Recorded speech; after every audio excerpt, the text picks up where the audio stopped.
Let's talk about all the handmade Christmas gifts I'm going to give this year. Starting with my boyfriend, I'm gonna get him a plain white set of handkerchiefs, chiefs, and then I'm either going to machine or hand embroider his initials at like the corner, along with probably like a cute little icon or something. For my mom, I want to use my turtleneck sewing pattern because it literally takes me like 30 minutes to cut and sew. She'll actually wear it. What a good staple to have. Also, all of my sewing patterns are gonna be 30% off for Black Friday this year. So also, if I have time for my mom, I want to make her a DIY poncho. Mostly depends on if I can find good fabric or not. But the sewing pattern for that looks super easy. I don't have one, but they got some on Etsy. Personally, I'm just gonna eyeball it because I've been known to make a good pattern.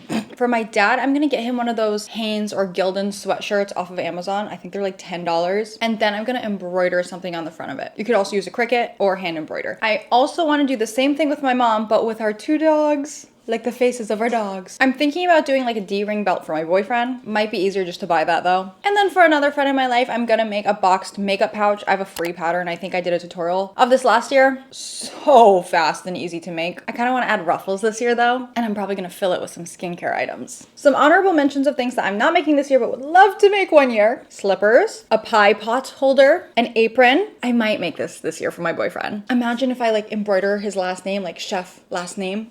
A quilted tote bag. And then I feel like my cami slip dress and my bias cut midi skirt sewing patterns are really easy. Like they both take like less than an hour to sew for me. And because they're stretchy, they would work really good as gifts. Anyways, that's all the handmade gifts I'm making this year. Let me know in the comments what you're making. Let's all give each other some ideas. And yeah, Merry Christmas. Bye.